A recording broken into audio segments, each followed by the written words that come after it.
అందరూ అనుకుంటారు చాలా మంది ఏమని, టూత్ పెయిన్ వచ్చే వరకు డెంటిస్ట్ దగ్గరికి వెళ్ళనవసరం లేదు అని. అవునా?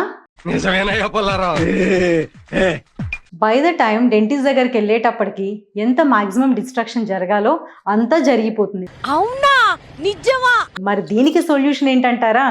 Every 6 months dental visit. ఇంకో రెగ్యులర్ మిత్ ఏంటో చెప్పనా? ఒక్కసారి బ్రష్ చేస్తే సరిపోతుందా? మార్నింగ్ ఒక్కసారి బ్రష్ చేస్తే is it sufficient? So daily brushing is good. అది మార్నింగ్ ఒక్కటి చేస్తే సరిపోతుంది అనుకుంటారు, కానీ you have to brush twice.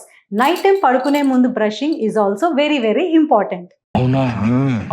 So మేము బ్రష్ చేయకపోయినా పర్లేదు, మార్కెట్లో ఎన్నో టూత్ వైట్నింగ్ కిట్స్, ఎన్నో టీత్ షైనింగ్ కిట్స్ అన్ని చాలా ఉన్నాయి. అవి యూస్ చేస్తే టీత్ వైట్ అయిపోతాయి అని అనుకుంటున్నారా? బట్ అవన్నీ నమ్మకండి, ఎందుకంటే అది ఫేక్. అవన్నీ చేస్తే మరి అందరి పళ్ళు తలతల మెరవాలి కదా. ఓవరాల్ మన స్మైల్ బాగుండాలి, మన ఓరల్ హెల్త్ బాగుండాలి. దీనికోసం compulsory every 6 months you have to visit dentist.